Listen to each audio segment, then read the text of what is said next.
I was curious. I tasted it. Now I know why Schlitz is the beer that made Milwaukee famous.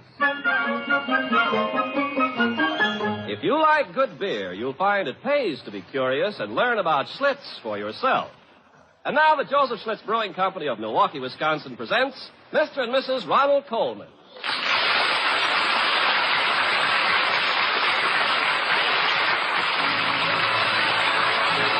And now, the Halls of Ivy.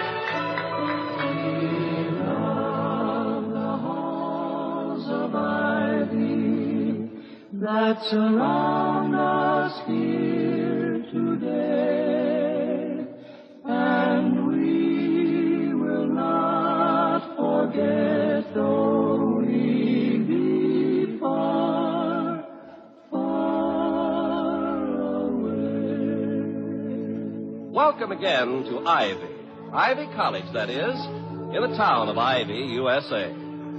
We suppose most people regard a college president, when they happen to think of him at all, as a man concerned only with scholarly matters, such as a fat endowment or a new football stadium.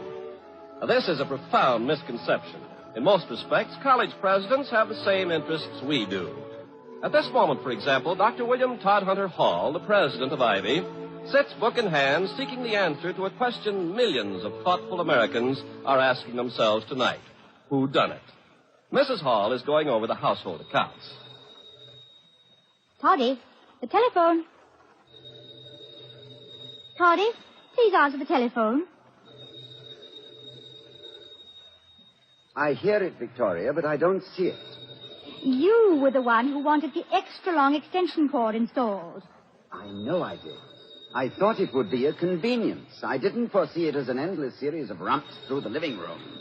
Do you see it anywhere? It seems to be coming from that part of the room. It's coming from every part of the room. Well, look under the couch. This is one of the most infuriating...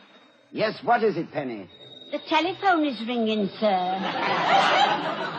Thank you. We are trying to find it. I found the cord. That's good. Now follow it to the end. It's all right, Penny. Yes, sir. Well, answer it, Victoria. Wrong end. Not again. This happens every time. I can't... Oh, here it is. I've got it. Well done. Now, let's see. It stopped. Yes, it's provoking to think it may have been important. It's even more provoking to think it may have been a wrong number. Stop worrying over it, Toddy. You said you were going to relax this evening. Go on back to your mystery. Is it a good one? Yes, very intriguing. And almost as bloody as Hamlet. Like another cushion? No, thank you, darling. I'm quite comfortable. I can reach it. Hello? Yes, speaking. Oh, good evening. Oh, fine, thank you. Tonight? Well, yes, if it's really important. When shall I expect you? Very well, then. Yes. Goodbye. The chairman of the board is coming over, Mr. Wellman. I suspect he has bad news for me. He sounded so horribly cheerful. Mr. Clarence Wellman, the thinker? The same. Chairman of the Board of Governors and spark plug of the Let's Drive Dr. Hall to an Early Grave campaign. Oh, dear. Couldn't you put him off? Seems such a shame to let yourself in for such dreadful dullness on your one free night. Oh, I doubt that I shall find it dull. Wellman and I share a common interest in... I wonder what sort of a nasty brew he's concocted this time. Well, go on. Do drop the other shoe, Toddy. You were saying that you and Mr. Wellman share a common interest. A common interest in what? My job. I have it, and he wants me out of it.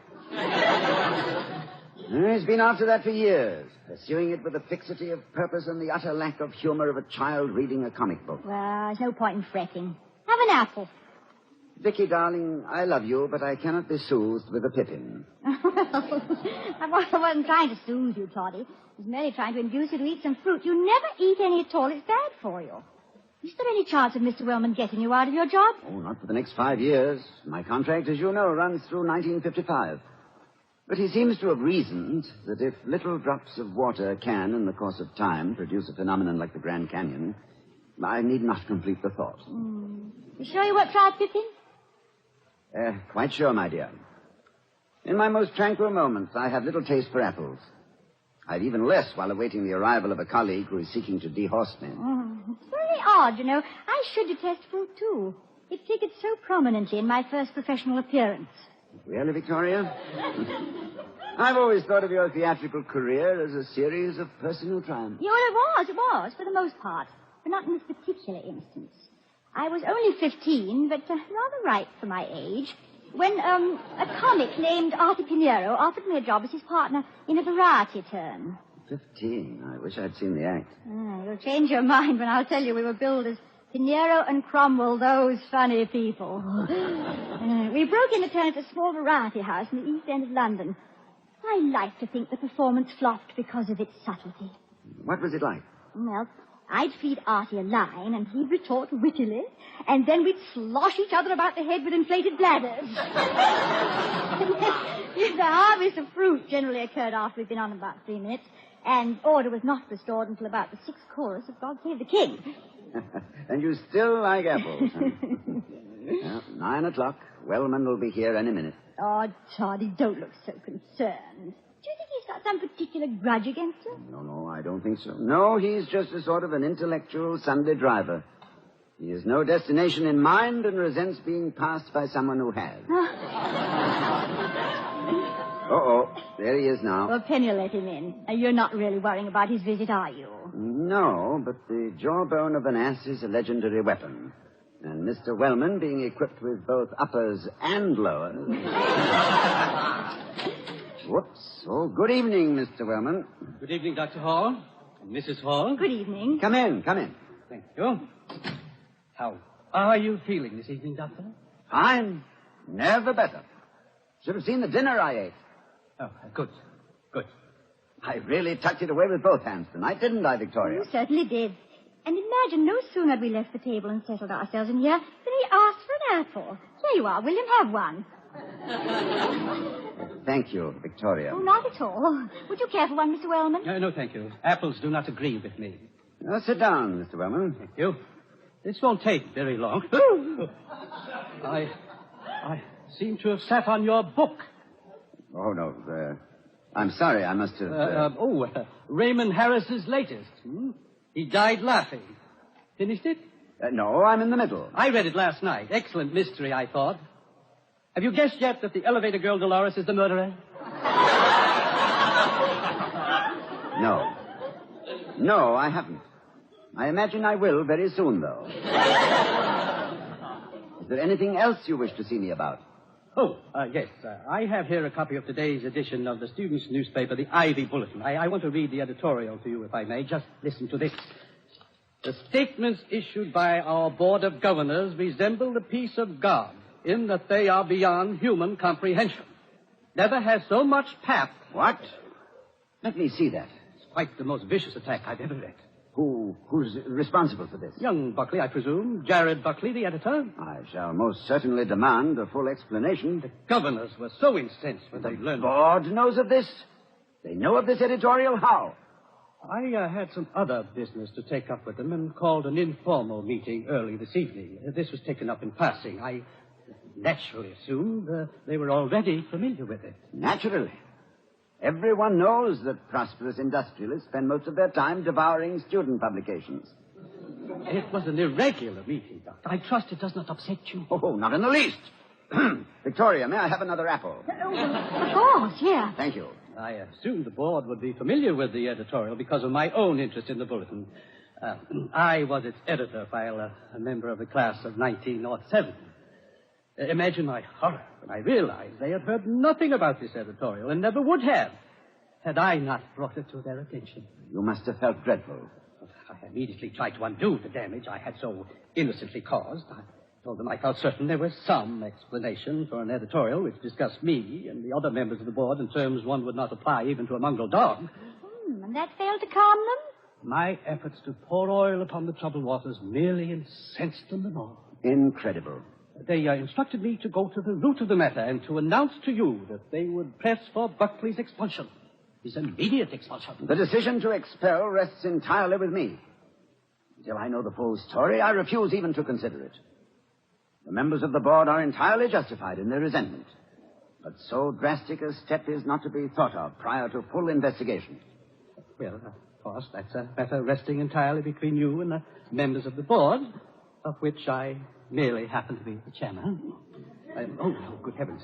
Look at the time. I didn't intend to stay this long. I must have bored you to death with my dull, sharp talk, Mrs. Hall. Oh, not at all. Your visit was very stimulating. Gave me all sorts of ideas. Very kind of you to say so. Good night, Doctor. Don't bother to see me to the door. Good night. I want you to know I'm fully aware of how you've gone out of your way in this matter of the editorial. Oh, no, don't mention it. I always like to do whatever I can. Yes, that's what I mean. Good night. Is it as bad as it sounds, darling? I'm afraid it'll require more than 6 choruses of God Save the King to save this act, Victoria. I must see young Buckley at once to determine exactly what prompted his outburst. I'll have Grogan locate him. I'll call him now. And... oh, no. What is it, Toddy? It's gone. That leaping telephone has slipped its leash and run to cover again. Come on, Vicky. You take that side of the room and I'll take this side. Between us, we should be able to run it down by now.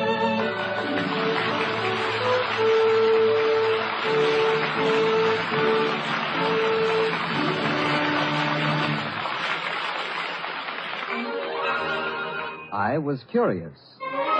I tasted it. Now I know why Schlitz is the beer that made Milwaukee famous. When you hear a man talk like that, you know he's had a pleasant experience, one that may suggest something equally enjoyable to you. So before we return to the Halls of Ivy, starring Mr. and Mrs. Ronald Coleman, let's hear what happened in a rumpus room when an amateur railroad tycoon entertained a man who could very well be a neighbor of yours.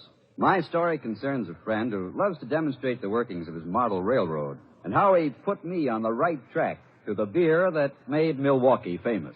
Now, if that sounds confusing, it's only because you weren't with me that evening when I helped my friend manipulate his model trains with a skill that would have put Casey Jones to shame. My wife was along, and as she says, you know how men are. So it was evidently no surprise to her that I became completely engrossed in switching tiny streamliners and backing freight cars all over the basement. But what did surprise her was that my enthusiasm for railroading evaporated so quickly. And I'll have to admit that my interest in model locomotives collapsed like a punctured balloon the minute that tray came round the bend. For the tray held Schlitz beer. Certainly I was curious. But certainly my friend, who is so exacting about details in his hobby, would be equally concerned with the fine points of any beer he served. So while everyone else was helping get the trains back into the roundhouse, I was savoring that first taste of Schlitz. Maybe my wife is right. Maybe I wasn't minding my manners. But I've been minding them ever since. For now, when we have callers, I'm a perfect host. I serve Schlitz. And I've never forgotten that I have my friend to thank for putting me on the right track to the beer that, to coin a phrase, established the reputation of a certain city in Wisconsin. What I mean is, no wonder they call Schlitz the beer that made Milwaukee famous.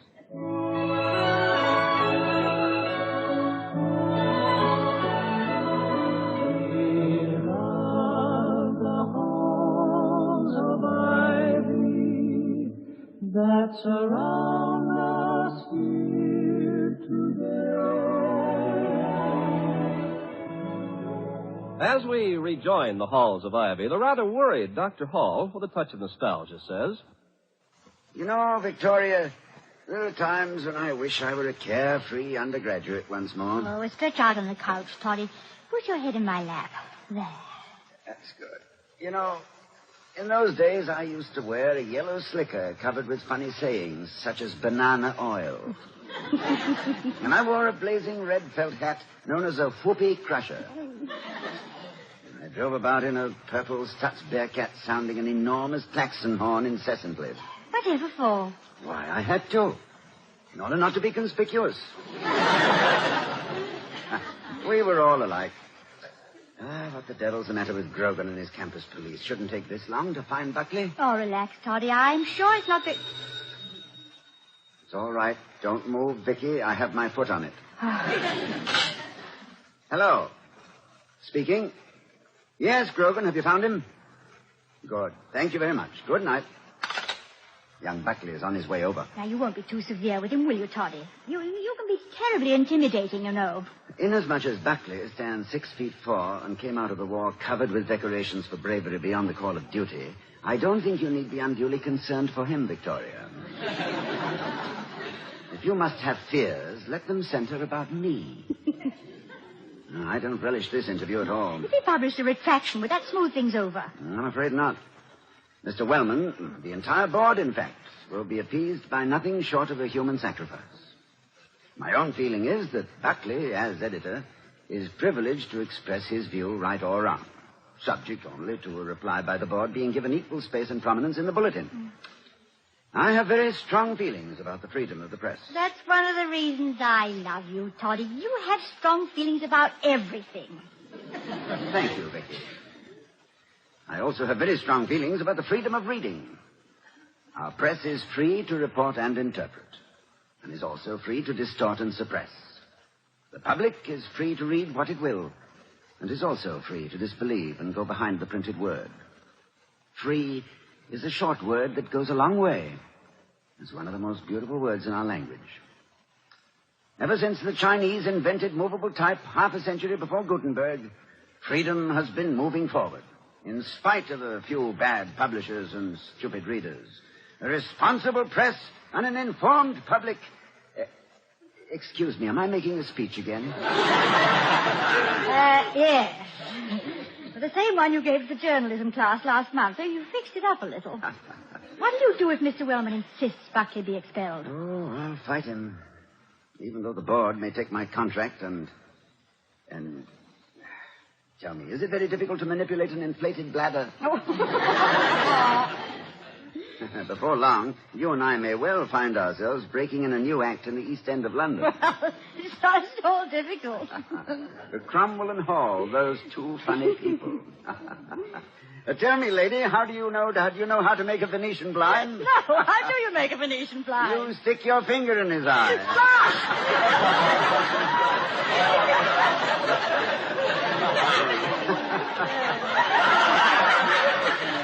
Oh, dear. I hope your London audience is mellowed by now. Yes. Tell me, Dr. Hall, when did you first begin to suspect that you had an aptitude for the theater? Oh, I think it was when I first saw you in Give Them Tears in London and returned to see it another 25 times. I'd never before noticed any particular urge in that direction. But it wasn't until our first date that I realized what a talent I had for acting. I remember I'd lost my book of traveler's checks that afternoon and found myself that evening standing at the stage door, not a penny in my pockets, waiting for the one woman in the world upon whom I wished to make a favorable impression. No, Toddy.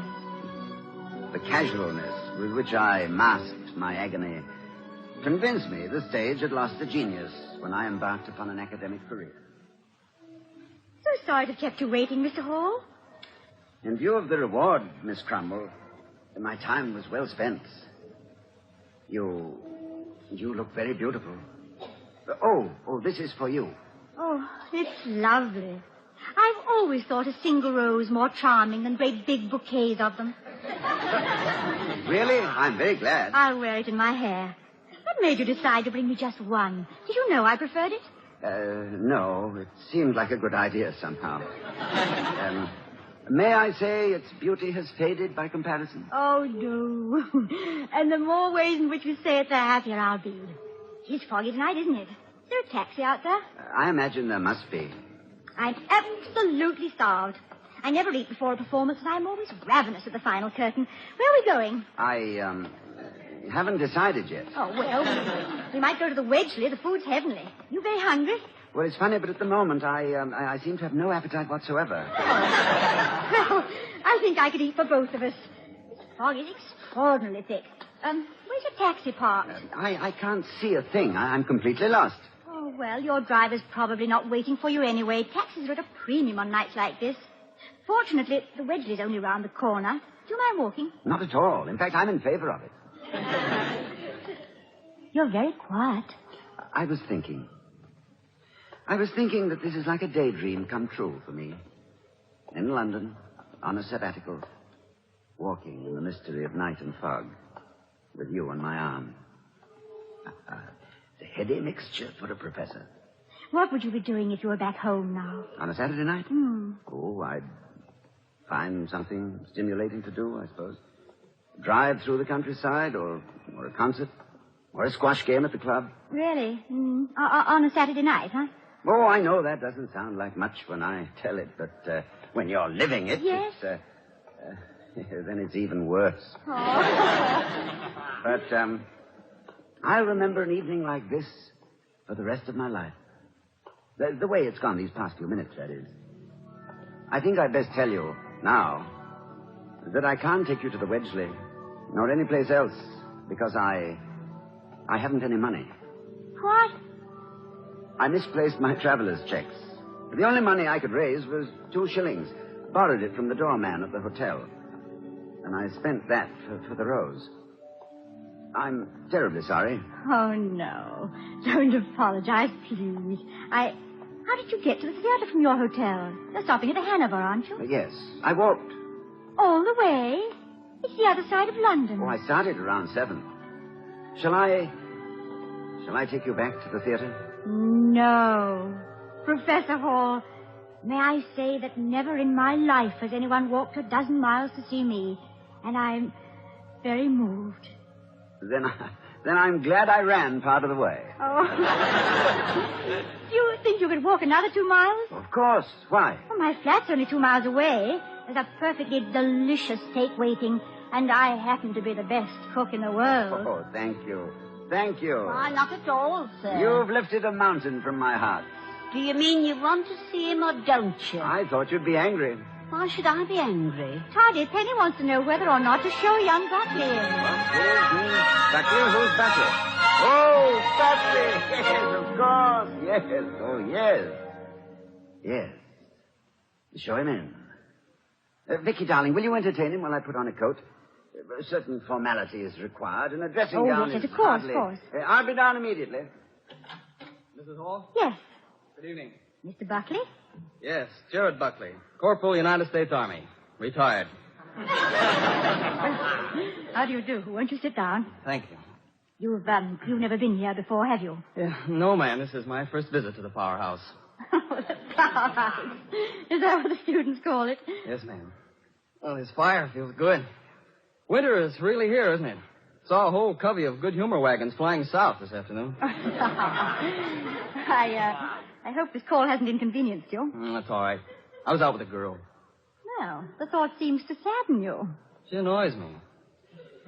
In my relationship with her, I'm something like the hands on that clock over there. I have the feeling I'm making time, but at the end of the day, I'm right back where I started. Oh, well. Have you any idea why Dr. Hall wants to see me? Well, he'll be down directly to tell you himself, but I don't think I'm violating a confidence to say it has to do with the editorial in today's bulletin. You mean he read it? He knows most of it by heart. A millennium is at hand. Someone has finally read an editorial in an American newspaper. Well, is that so very unusual? Unusual. Mrs. Hall, if I were delegated to guard our atomic bomb secret, I couldn't think of a better way than to print them in bold-faced caps as a newspaper editorial. So someone has read an editorial in the Bull. We must be getting a following. Oh, yes. A passionate one. Well, possibly it's deserved. Today's editorial did have a certain style. If you do say so yourself. Oh, I'm not being immodest. I didn't write today's editorial. What's that? I said I did. Oh, good evening, Dr. Hall. You say you didn't write today's editorial? No, sir. It's a reprint. A reprint? Of what? Of an editorial that appeared in the Bull years ago, 40, 50 years ago. Written by a fellow named, Wellman. Clarence Wellman. No. Yes, sir. Is he any relation to the Wellman on our Board of Governors? They are one and the same. I hope you're not angry, sir. Oh, no. No, quite the contrary. I have never been more pleased. Oh, I'm glad. I think you're doing a remarkable job with the Bull. Yes, indeed. Yes, sir, you'll be surprised at the comments I've heard. Oh, thank you. Thank you very much. Well, that's all I wanted to say to you. Thank you for coming so promptly. Yes, but what? Well, I mean, I don't understand. Why did you... Oh, well, good night, Mrs. Hall. Good night. Good night, sir. Good night, and thanks again. Don't mention it. Good night. It's good to see you laughing again, Toddy. Oh, it feels good, too, my darling. Now, will you sit quite still while I make a very pleasant phone call? If you don't mind my snooping. I have neither the mind nor the will to stop you. Now, come closer. Who are you calling? You'll see. Hello, Mr. Wellman. Yes, This is Dr. Hall. Doctor. I am pursuing this editorial investigation with all possible speed. Your promptness is most commendable. Thank you. You consider the editorial most destructive, don't you, Mr. Wellman? More than that, student opinion of this nature can destroy forever the authority of this college. And you feel, then, that nothing short of expulsion would be proper punishment for the author? Beyond expelling him, I personally would like to send him to prison. I consider the writer unfit for any association with Ivy. I see. Shall I say that to the board in the morning, Mr. Wellman? By all means. Very well.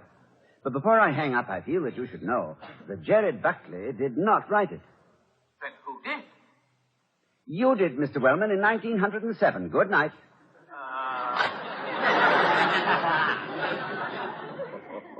Oh, I feel so good.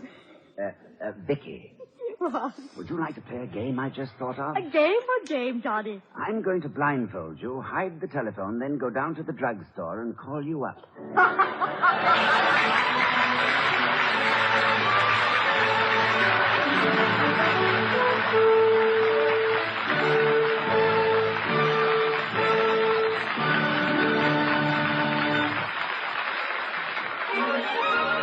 I was curious. I tasted it. Now I know why Schlitz is the beer that made Milwaukee famous.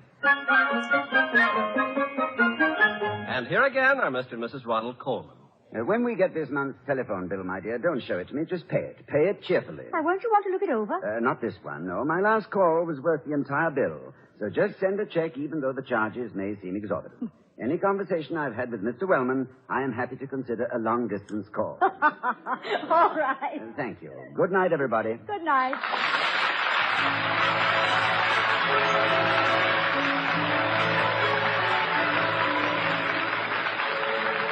We'll be seeing you next week at this time at the Halls of Ivy, starring Mr. and Mrs. Ronald Coleman. The other players were Herbert Butterfield, Roland Morris, and Gloria Gordon. Tonight's script was written by Walter Brown Newman. The music was composed and conducted by Henry Russell. The Halls of Ivy was created by Don Quinn, directed by Nat Wolf, and presented by the Joseph Schlitz Brewing Company of Milwaukee, Wisconsin. Ken Carpenter speaking. Next, hear We the People over most of these same NBC stations.